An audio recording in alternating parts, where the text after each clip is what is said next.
रक्षाबंधन का त्योहार कैसे और कब शुरू हुआ, इसे लेकर कोई स्पष्ट साक्ष्य इतिहास में देखने को नहीं मिलते हैं। हालांकि माना जाता है कि बहन और भाई के स्नेह से जुड़े इस त्योहार की शुरुआत करीब 6000 साल पहले हुई थी।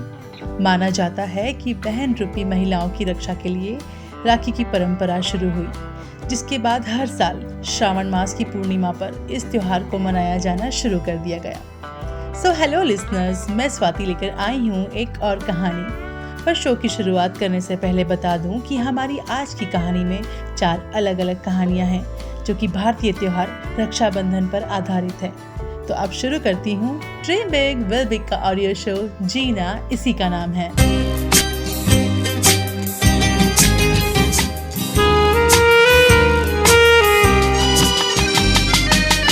रक्षाबंधन, जिसे राखी या रखरी के नाम से भी जाना जाता है, दुनिया भर के हिंदुओं द्वारा भाइयों और बहनों के बीच प्यार और कर्तव्य का सम्मान करने के लिए मनाया जाने वाला एक खूबसूरत त्योहार है रक्षाबंधन।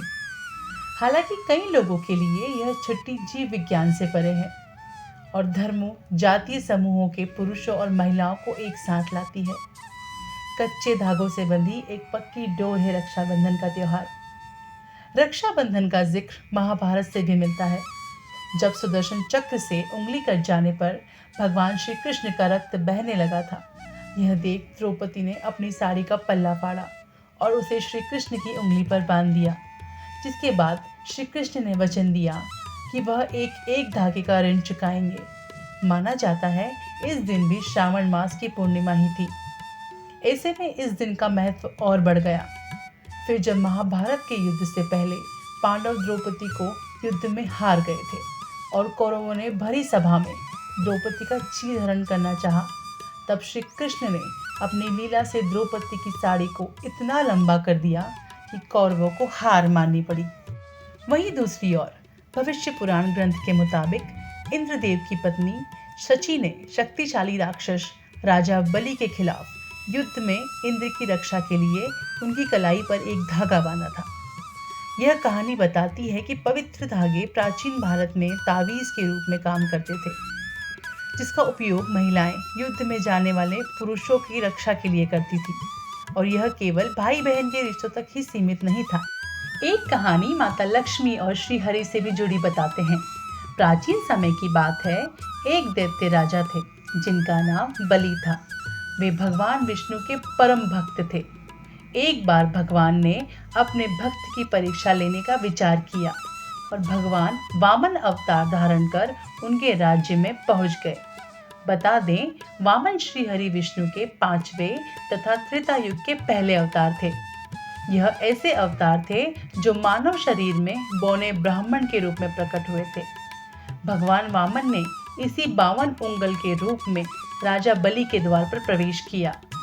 राजा बलि ने उन्हें ब्राह्मण जानकर उनका सत्कार व सम्मान किया, और जब भगवान वामन ने राजा से 3 पग भूमि दान की याचना की, तब राजा बलि वामन देव के छोटे रूप को देखकर भूमि दान करने के लिए सहर्ष राजी हो गए। हालांकि गुरु शुक्राचार्य ने उन्हें काफी मना किया, लेकिन वे नहीं माने और उन्होंने भूमि दान के लिए गंगा जल का संकल्प लिया। जिसके बाद भगवान विष्णु ने विशाल रूप धरकर 2 पग में ही तीनों लोक नाप दिए।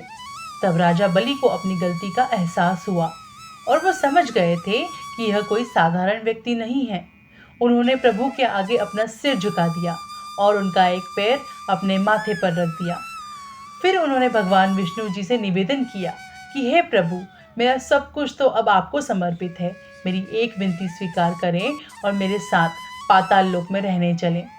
विष्णु भगवान अपने भक्त की बात मान गए, परंतु जब यह बात माता लक्ष्मी को पता चली, तब उन्हें भगवान विष्णु जी की अत्यंत चिंता होने लगी। देवी लक्ष्मी जी को यूं चिंतित देखकर नारद जी ने माँ लक्ष्मी को सलाह देते हुए कहा कि आप रक्षा सूत्र बांधकर राजा बलि को अपना भाई बना लीजिए और उपहार के रूप में नारायण जी को उनसे मांग लीजिए। यह बात सुनकर लक्ष्मी माता खुश हुई और पाताल लोक जाकर राजा बलि के पास विलाप करने लगी। जब राजा बलि ने उनसे रोने का कारण पूछा, तो माता लक्ष्मी ने उनसे कहा कि मेरा कोई भाई नहीं है। तो राजा बलि ने उनसे कहा कि आज से वे उनके भाई हैं। जिसके बाद देवी लक्ष्मी ने उन्हें रक्षा सूत्र बांधा।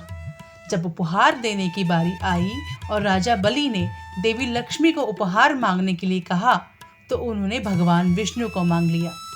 भाई का कर्तव्य निभाते हुए राजा बलि ने भगवान विष्णु जी को माता लक्ष्मी जी के साथ जाने दिया। कथाओं के अनुसार जाते जाते भगवान विष्णु ने राजा बलि को वरदान दिया कि वह हर साल 4 मास के लिए पाताल लोक में निवास करने आएंगे।